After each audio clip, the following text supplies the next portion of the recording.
Chapter बिल्कुल zero है और एग्जाम भी क्लोज है और समझ में नहीं आ रहा यार कि कैसे स्टार्ट करें, तो इस रील को सेव कर लो बिकॉज इसमें मैं आपको स्टेप बाय स्टेप प्रोसेस बताऊंगी जिससे आप हर एक चैप्टर को जीरो से एग्जाम रेडी बना सकते हो।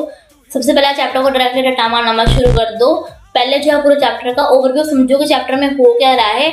उस चैप्टर के रिलेटेड कोई भी एक वीडियो लेक्चर देखो, उस चैप्टर को समझो और आपको जो मेन फोकस होना चाहिए वो होना चाहिए कंसेप्ट क्लैरिटी। दूसरा, कंसेप्ट समझने के बाद, ओवरव्यू लेने के बाद, वीडियो लेक्चर देखने के बाद एनसीईआरटी खोलो और एनसीईआरटी को सिर्फ और सिर्फ you can say simply read मत करो। रीड करने के साथ साथ important words, important keywords, important definitions, concepts को आइडेंटिफाई करो और उनको जो है हाईलाइट करो। Third and the most important step, book बंद करो एंड एक ब्लैंक पेज लो और जो भी आपने उस पूरे चैप्टर में पढ़ा है उसको जो है लाइंस के फॉर्म में लिखो उस पेज के ऊपर कि आपने जो है क्या क्या पढ़ा है, जिससे आपको पता लगेगा कि आपने जो चीज़ों को सच्ची में समझा भी है या फिर आप जो सिर्फ और सिर्फ यू कैन से दिखावा ही कर रहे थे, अपने आप को सेटिस्फेक्शन देने के लिए ही कर रहे। सब कुछ लिखने के बाद बुक खोलो और चेक करो कि जो भी आपने लिखा है वो क्या वो मैच हो रहा है। कौन सी चीज़ ऐसी है जो आपने छोड़ दी है, जो चीज़ आपने छोड़ दिया या फिर जो चीज़ आप नहीं लिख पा रहे ना वो आपका वीक पॉइंट है और आपने जो आप उसके ऊपर काम करना। नेक्स्ट, उस चैप्टर के क्वेश्चन सॉल्व करो फ्रॉम एनसीईआरटी के इन टेक्स्ट क्वेश्चन, एनसीईआरटी के बैक क्वेश्चंस, एग्जांपल्स, सारे एनसीईआरटी के जो है क्वेश्चन सॉल्व करो। आपने जो है एक भी क्वेश्चन नहीं छोड़ना, चाहे इजी है डिफिकल्ट, आपने जो है हर क्वेश्चन जो है सॉल्व करना है। जो एक्टिविटीज में बीच में क्वेश्चन पूछे होते हैं वो भी सॉल्व करने।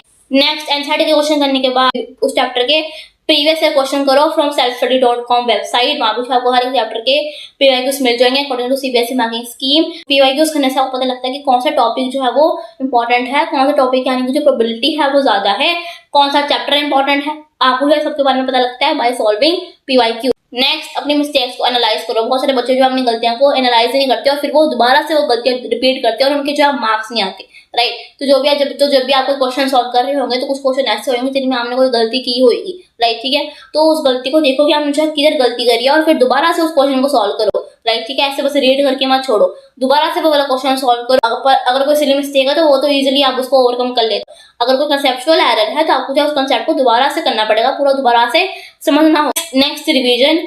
चैप्टर कंप्लीट करने के बाद उसको जो है परमानेंटली बंद कर दो। उसका जो है एक पूरा स्केड्यूल बनाओ कि आपने जो है कब रिवाइज करना है। जो फर्स्ट रिवीजन होती है वो हमेशा आपने जो है चैप्टर कंप्लीट करने के बाद करनी है, that is next day, right. Second revision जो है आपने थोड़े दिनों बाद करनी है और थर्ड रिवीजन जो है वो जो है आपने एग्जाम के एक दिन पहले करनी है, राइट। तो बेसिकली तुम्हारा चैप्टर तब कंप्लीट होगा जब तुम उस चैप्टर के कंसेप्ट को समझ रहे हो, एनसीईआरटी को रीड कर रहे हो, साथ में इंपॉर्टेंट चीजों को अंडरलाइन कर रहे हो। थर्ड, जब तुमने पढ़ा है उसको जो है रिकॉल कर रहे हो by writing on the sheet of a paper. फिर उसके बाद तुम जो क्वेश्चन सॉल्व कर रहे हो एनसीईआरटी के, फिर तुम पीवाईक्यूज कर रहे हो, फिर अपने मिस्टेक्स को एनालाइज कर रहे हो और फिर लास्ट में रिवीजन कर रहे हो।